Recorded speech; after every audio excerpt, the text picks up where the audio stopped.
Okay, I welcome you all in the second year commerce second paper, that is FADM, Financial Accounting and Decision Making in this session. और इसमें हम सबसे पहले first topic को लेते हैं, that is departmental accounting, विभागीय लेखे। जो बड़ी बड़ी बिजनेस कंसर्न्स होती हैं, बड़ी बड़ी कंपनीज होती हैं, तो उनका मैन्युफैक्चरिंग या प्रोडक्शन का काम किसी एक जगह एक डिपार्टमेंट में न हो करके डिफरेंट जगह पर होता है, डिफरेंट डिपार्टमेंट्स में होता है। यही नहीं, प्रोडक्शन के बाद आफ्टर सेल्स का जो काम होता है वो भी एक जगह न हो करके कई जगह फैला हुआ होता है, कई अलग अलग स्थानों पर होता है। तो यदि इस प्रकार का बिजनेस है आपका, तो डिपार्टमेंटल अकाउंटिंग कैसे मेंटेन किए जाए। जनरली होता यह है कि हर डिपार्टमेंट उसका जो होता है वो इंडिपेंडेंट काम करता है। इंडिपेंडेंट काम करने का मतलब ये हुआ, उसके प्रोडक्शन का काम, सेल्स का काम उसी प्रकार से होता है जैसे एक दूसरे बिजनेस यूनिट का होता है। अर्थात सेल्स किया जाएगा तो वो प्रॉफिट पर सेल्स किया जाएगा उसको, और यदि एक डिपार्टमेंट से माल दूसरे डिपार्टमेंट में ट्रांसफ़र किया जाएगा तो वो प्रॉफिट पर ट्रांसफ़र होता है। इस तरह के काम किए जाते हैं। जैसे मान लीजिए कि कपड़ा बनाने की कोई मिल है, कोई कंपनी है और कपड़ा बना रही है, तो उसके 4-5 इम्पोर्टेंट डिपार्टमेंट होते हैं। पहले होता है आपके सबसे पहला काम स्पिनिंग का, रुई से धागा बनाना। स्पिनिंग के बाद वीविंग होता, धागे से कपड़ा बनाना। फिर उसके बाद उसका होता है डाइंग, रंगाई करना। फिर उसके बाद उसका प्रिंटिंग का काम करना हुआ, फिर फिनिशिंग, और फिर बाद में सेल्स का काम। तो ये अलग अलग डिपार्टमेंट हो गए, एक ही वस्तु के अलग अलग डिपार्टमेंट में वो काम चल रहा है। तो जब एक डिपार्टमेंट में, मान लीजिए डिपार्टमेंट ए है, उसने काम कंप्लीट कर लिया, तो उसका जो माल होगा वो बी डिपार्टमेंट को ट्रांसफ़र हो जाएगा। तो ए का जो फिनिश्ड गुड्स है, माल बनकर जो तैयार हो गया है, वही माल बी के लिए रॉ मटेरियल हो जाएगा। बी ने अपना काम पूरा कर लिया और माल ट्रांसफ़र कर दिया सी डिपार्टमेंट को, तो सी डिपार्टमेंट के पास वही माल जो बी के पास बनकर के तैयार हो गए थे, इसको फिनिश्ड गुड्स कहते हैं, वो सी के पास रॉ मटेरियल हो जाएगा। और इस प्रकार से एक डिपार्टमेंट से अंत तक ट्रांसफ़र होते हुए सेल्स में पहुंच जाता है। ये डिपार्टमेंटल अकाउंटिंग होता है। तो कुछ खर्चे तो ऐसे होते हैं जिनको हम अलग अलग कर सकते हैं, डिपार्टमेंट ए का है, बी का है, सी का है। कुछ खर्चे कॉमन होते हैं जिनको अलग नहीं किया जा सकता है, मोस्टली इनडायरेक्ट एक्सपेंसेस ऐसे होते हैं। तो जिनको अलग नहीं किया जा सकता तो उनको अलग करने का प्रोसीजर प्रश्न में बताएगा आपको कि इस तरह से अलग करो। यदि कोई प्रोसीजर नहीं है तो फिर जनरली सेल्स के आधार पर उन खर्चों को अलग अलग डिपार्टमेंट में बांट दिया जाता है, या जैसा वो कहे वैसा किया जाए। कुछ भी नहीं कहे तो फिर आप अपनी मान्यता के आधार पर उन खर्चों को अलग अलग डिस्ट्रीब्यूट कर सकते हैं।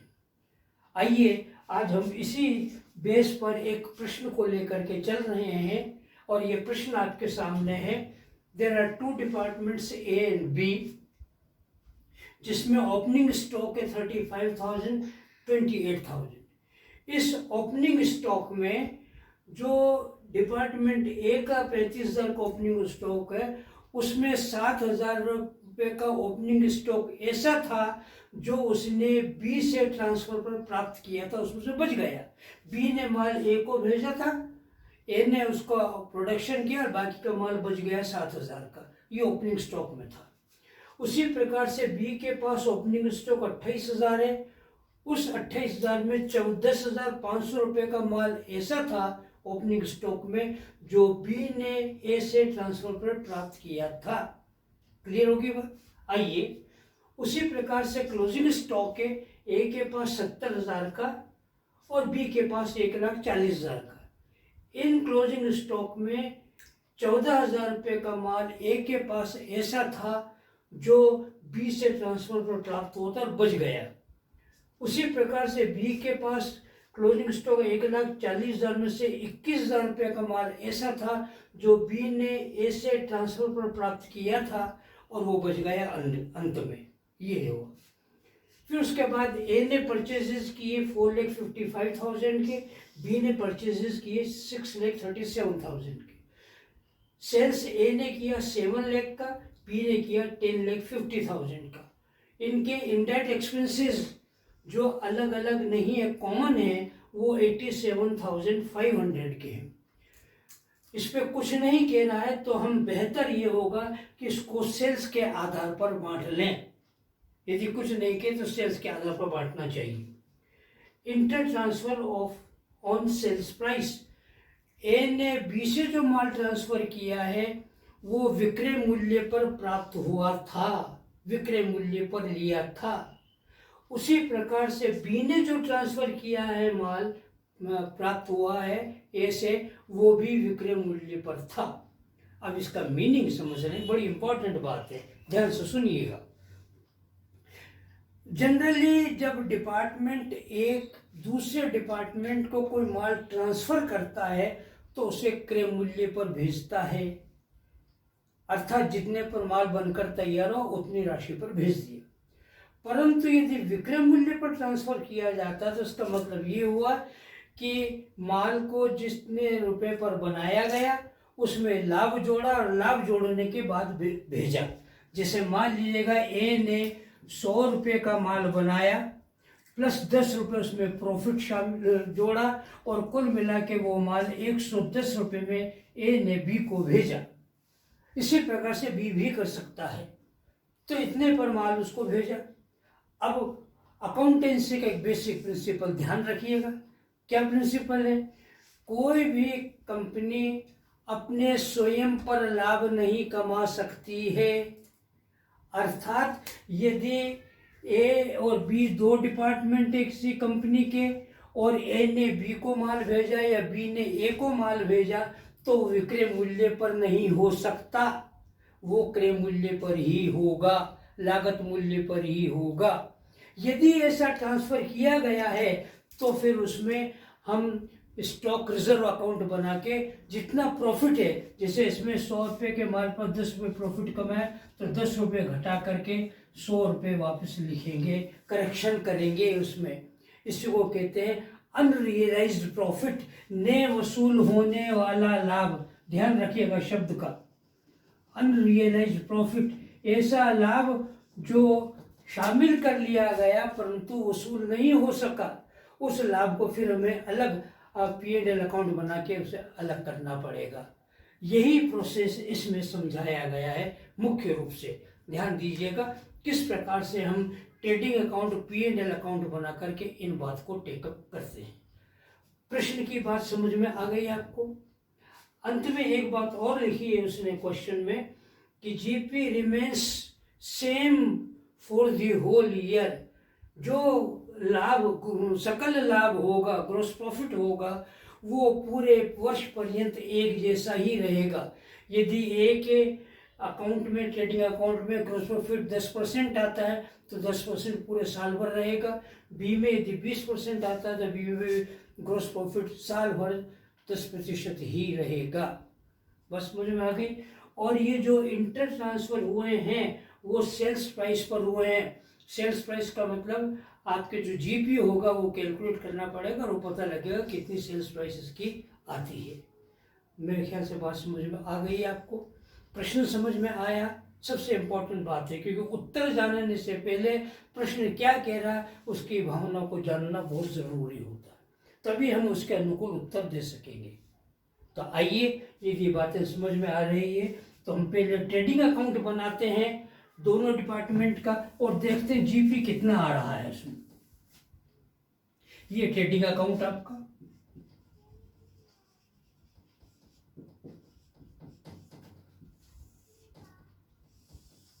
डिपार्टमेंट ए बी,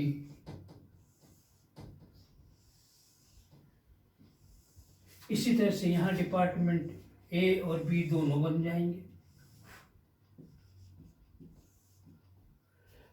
आइए, to opening stock, to opening stock A 35,000, B 28,000। इसमें जो प्रॉफिट इन्वॉल्व है उसको भी हम टेकअप करेंगे बाद में, अभी नहीं। फिर उसके बाद कहता है क्लोजिंग स्टॉक को एंड में लिखेंगे, to purchases A 4,55,000, B 6,37,000, then sells by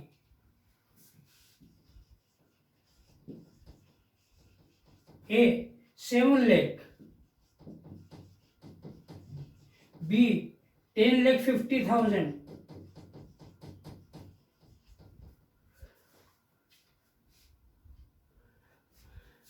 now closing stock for department A, it is 70,000, for department B 1,40,000. This is the closing stock. Now let us calculate the GP and close down the trading account as usual. आइए हम total करते हैं इसका, 11,90,000, 7,70,000,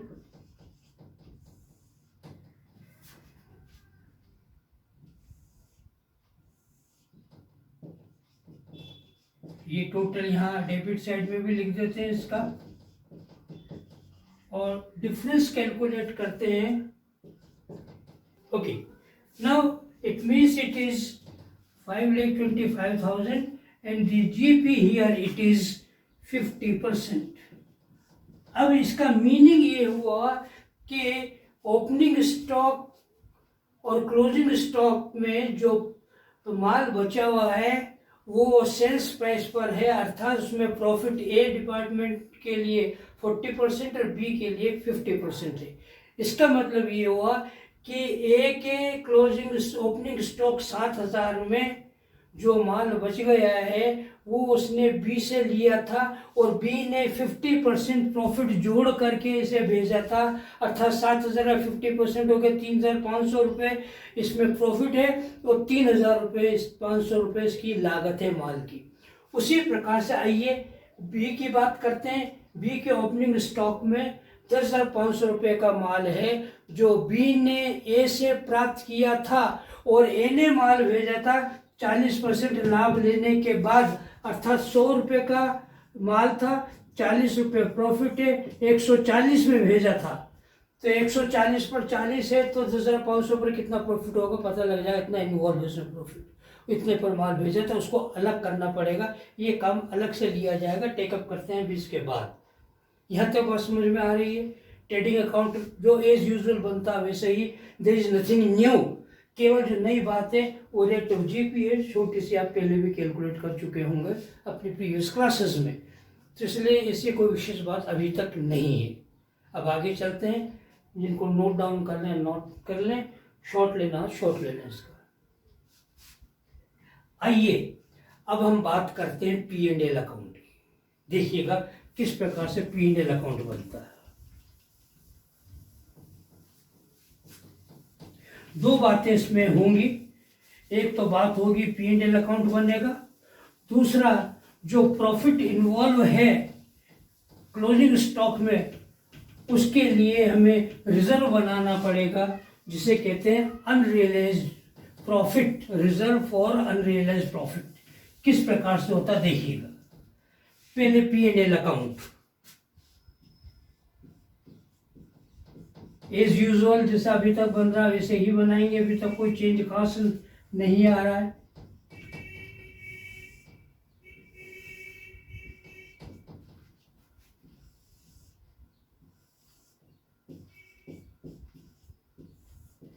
bye GP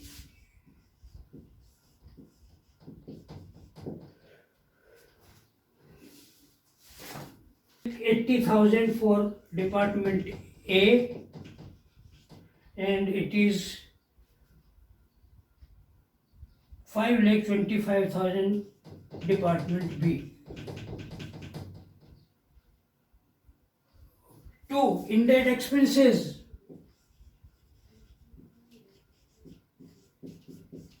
indirect expenses दे रखे 87,500। हमारे पास कोई base नहीं है कि इसको अलग कैसे किया जाए, तो सेल्स के रेशो पे लिया जाता है। देखिएगा वर्किंग नोट में हमारा जीपी है, सेल्स है ए का 7 लाख और 10,50,000। तो वर्किंग नोट में देखिए 7 लाख और 10,50,000, कॉमन जीरो हटा दी इसकी, ये हो गया। तो 35,2 70 और 35,3 105, 2 और 3 का अनुपात हो गया। 2 और 3 के रेशो में 87,500 को डिस्ट्रीब्यूट करते हैं, तो ए का हिस्से में आएगा, देखिएगा 2/5 into 87,500,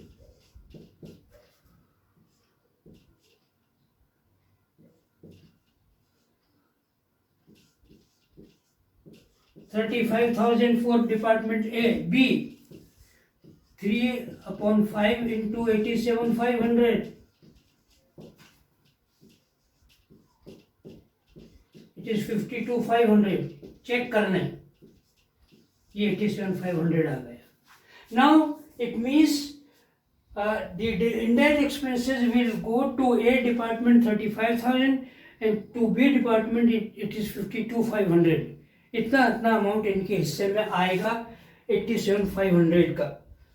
It is 35,000 for department A and 52,500 for department B।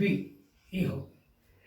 And now at the end to net profit, क्योंकि इसके अलावा और कोई आइटम ऐसा नहीं जो डेबिट या क्रेडिट करना है, तो to NP net profit 2,80,000 total of A, 5,25,000 total of B, 2,80,000, 2,45,000 net profit for department A,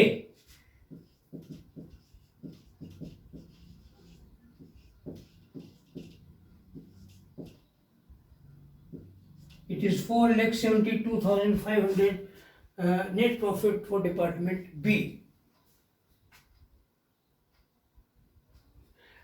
And now the very important item is before you, that is the unrealized profit, calculation of unrealized profit। बड़ा ध्यान से और सावधानी से देखिएगा इसको, unrealised profit किस तरह से कैलकुलेट किया जाता है, ध्यान दीजिएगा।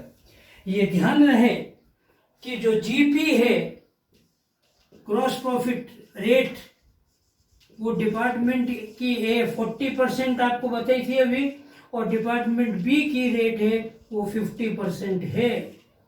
अर्थात डिपार्टमेंट ए ने बी को जो माल भेजा था उसमें 40% प्रॉफिट इन्वॉल्व है, और बी ने जो माल डिपार्टमेंट ए को भेजा था उसमें 50% प्रॉफिट इन्वॉल्व है। Is that clear? आइए एक एक करके बात करते हैं। पहले लीजिएगा वर्किंग नोट में डिपार्टमेंट ए की बात करते हैं, कितना प्रॉफिट इन्वॉल्व है, और डिपार्टमेंट ए में भी पहले लीजिएगा ओपनिंग स्टॉक।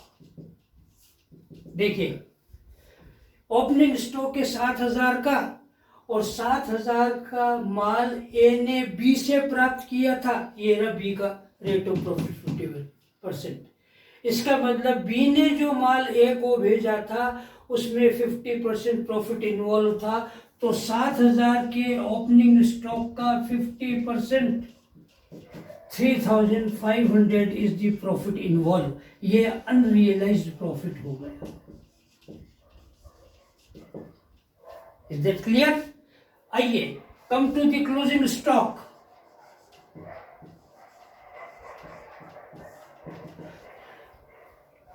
ए का क्लोजिंग स्टॉक है 14,000, 14,000। ये बी से प्राप्त माल का अंत में जो स्टॉक बच गया है वो है, और बी ने माल ए को जो भेजा था अगेन 50% प्रॉफिट पर भेजा था, तो 14,000 का 50% फिर कैलकुलेट करें, and it is 7,000। Again it is unrealised profit. ये ए का हिस्सा हो गया। नाउ कम टू बी, इसी प्रकार से कैलकुलेट करें। बी का ओपनिंग स्टॉक है, ये बी का ओपनिंग स्टॉक 10,500, उसका 40% प्रॉफिट इन्वॉल्व है, तो 10,500 का 40% लिया,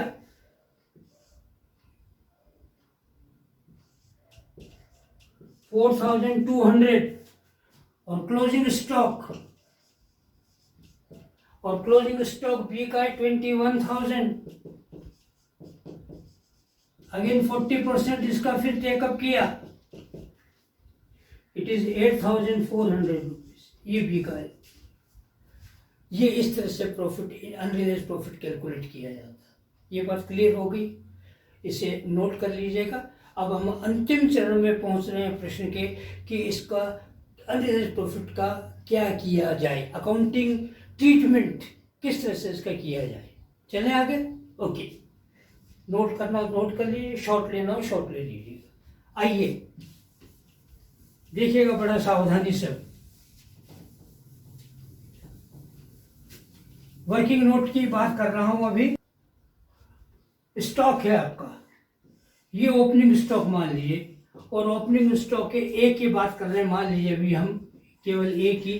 तो ओपनिंग स्टॉक है जो 7,000 का माल बच गया, वो 7,000 का था डेबिट में।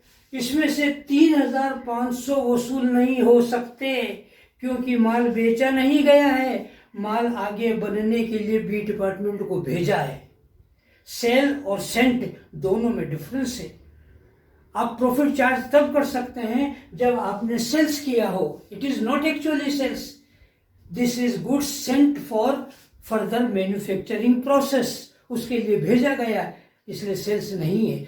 तो इस प्रॉफिट को यहां से हटाया जाए, ये 3,500 ये प्रॉफिट हट गया, इसमें हो गए।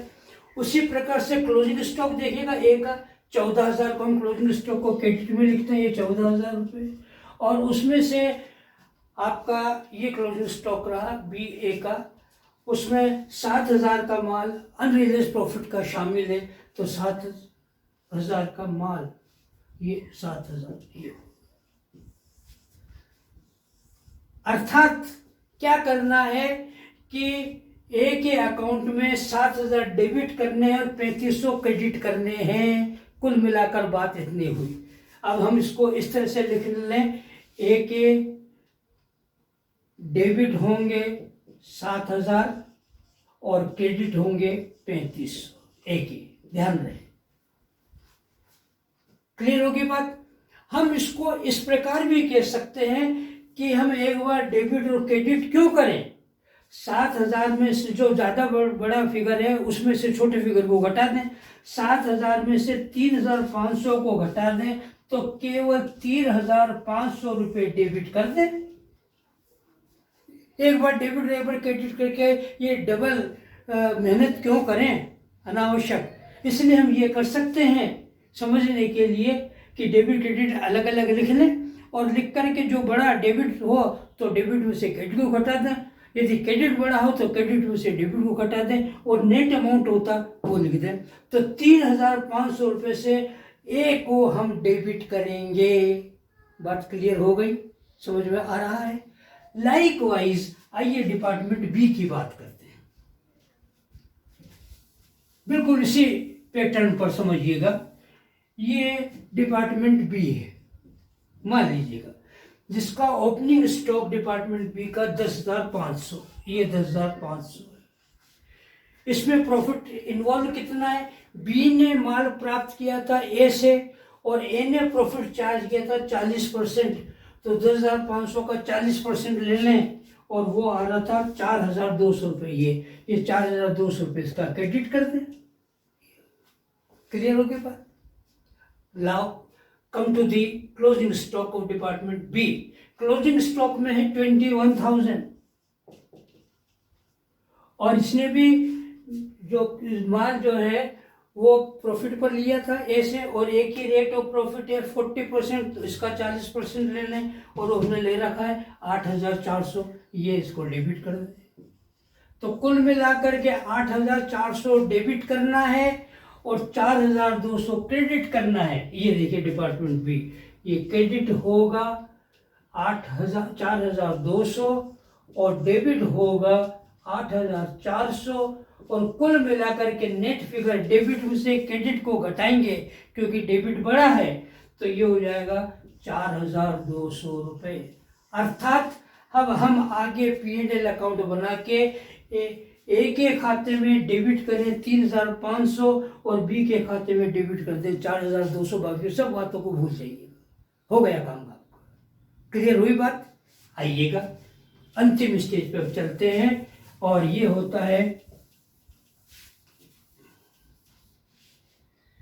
P&L appropriation account.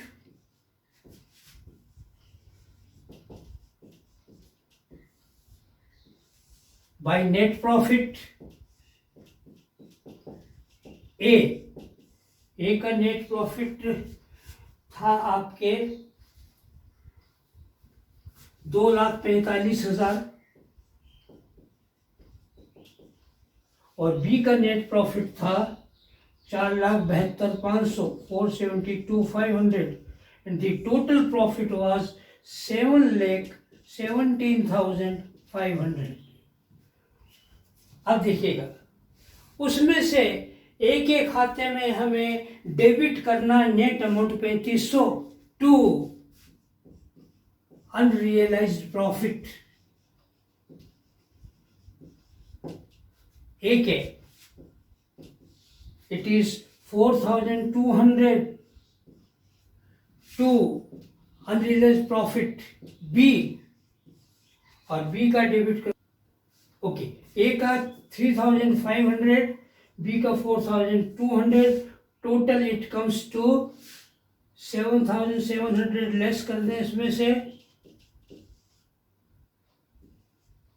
It is 7,09,802 net profit final it is this much 7,09,800।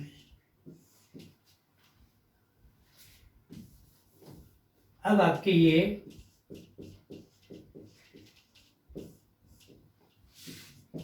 $7,17,500 is the total. ये इस तरह से होता है अनरियलाइज्ड प्रॉफिट का calculation. I think it is quite clear to you all, each and everything। और ऐसा लगता है कि शायद आपको हमारे प्रयास पसंद आया होगा। And if it is so, please like it, subscribe it, and if there is any problem, please don't forget to send your comment on this question.